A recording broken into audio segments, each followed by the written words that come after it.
What's up, you guys? It's Susie from HeyGrillHey.com. Today I'm going to teach you how to make a homemade Chipotle spice rub seasoning. We're going to put that on some flat meat, high heat grill it, and then assemble ourselves some grilled steak burritos.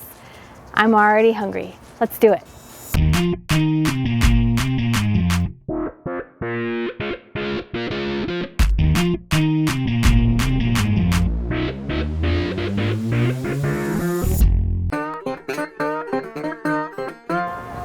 First things first, let's start with that Chipotle seasoning. I love a homemade dry rub because you really can customize it and tweak it to your own flavor profiles. This is a beautiful seasoning blend because it's a little bit sweet, a little bit smoky, and it brings a nice rich heat on the underside that I think is absolutely delicious on beef, especially when it's grilled over charcoal. So we start with a tablespoon of brown sugar. To that we add a teaspoon each of salt and black pepper. I'm also going to add in a teaspoon each of garlic powder and onion powder. I'm also going to add in a teaspoon of chili powder. And chili powder is actually a blend of different types of chilies, so everyone is a little bit different. And last, we're going to put in a teaspoon of chipotle powder. And a teaspoon is pretty heavy. We're really going to taste that chipotle. It's going to be pretty spicy. And there's a good amount of smoke with this. If you don't want it quite as spicy, you can cut it down to half a teaspoon. And if you want like a more front heavy spice, you could do half a teaspoon of chipotle and a quarter teaspoon of cayenne. Homemade really is best because you can start with a little bit and then add and add and add to get the heat level that you like. Give that a quick mix so that it's all incorporated, and then it's ready to go onto our steak.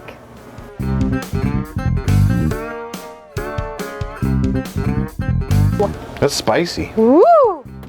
Like I said, taste and tweak. I went heavy on the chipotle because I like that really warm heat. It's not punchy, it's just very round and robust and delicious. I'm gonna put a sprinkle of this also in my beans because I wanna be able to tie all of those flavors together, and we're gonna put the beans in our burritos later. And then I'm gonna sprinkle this on my flap steak. This is beef flap steak, but you could also use a skirt steak for this recipe. You could use a flank steak. You just want a nice thin beef steak that's well marbled that you can cut into little pieces and roll up into a burrito.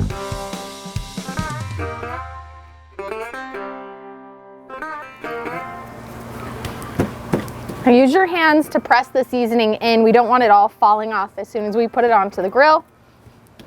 All right, speaking of our grill, I've got my charcoal grill preheating behind me. I'm looking for a target temperature of about 450 to 500 degrees Fahrenheit. We really want to build up a nice crust on the outside of this flap steak. The sugar is gonna help with that, and the high temp's really gonna help with that. And a flap steak this size will probably take about 5 to 7 minutes. I'm gonna flip every couple of minutes, and then we're ready to chop it up and assemble our burritos. I like my flap steak medium rare, so I'm shooting for a temperature of about 130 degrees Fahrenheit.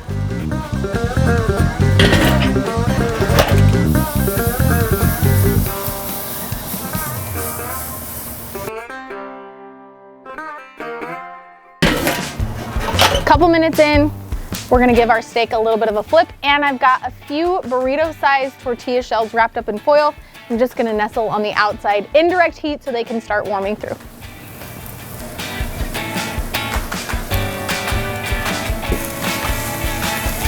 Oh, yes.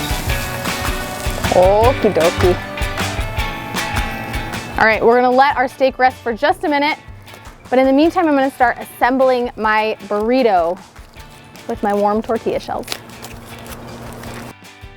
It's assembly time. I've got my tortilla down, and I'm actually gonna start with cheese first because we're gonna be cooking this on the grill, which means the outside is gonna get hot and melt some of our cheese for us.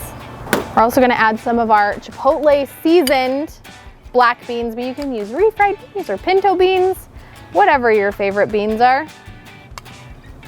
Really, the secret is just that little sprinkle of the Chipotle seasoning to tie everything together. Also got a little bit of some spicy Spanish rice. And I think we can add some of our steak.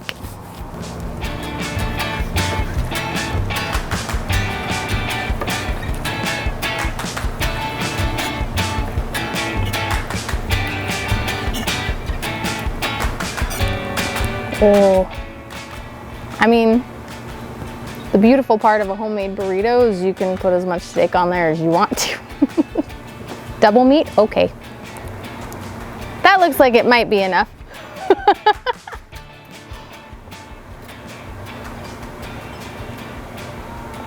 I'm just gonna hit it with a little bit of salsa. And then roll it up.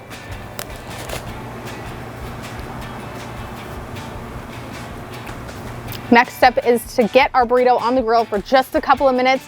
It's really, really hot, but we should be able to put this seam side down for a minute or two, flip it, get some nice grill marks on the other side. It'll melt all of their cheese, make sure we have a nice crispy outside on the tortilla, and be super, super yummy.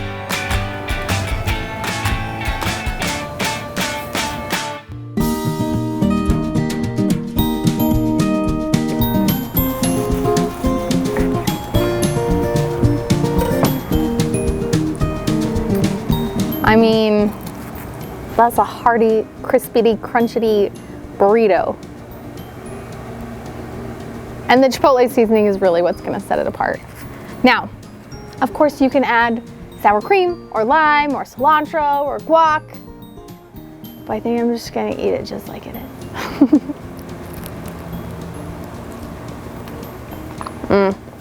That is the perfect steak burrito. It has everything in terms of texture. You've got that nice tender chew from the steak. The beans are melty, the cheese is creamy, and then you've got this crunchy, griddled, charred tortilla on the outside. Plus, the seasonings are bomb. You get the layer after layer of that smoky chipotle. It's just enough heat that some sour cream would really cool it down beautifully, but man, I'm not gonna have any problem finishing this off all by myself. I hope you guys give this Chipotle seasoning a try. As always, make it your own, add what you love, tweak, change, adapt, so that you're cooking the best barbecue for your family and friends, because that's what it's all about, especially if you wanna become a backyard barbecue hero. We'll catch you guys next time.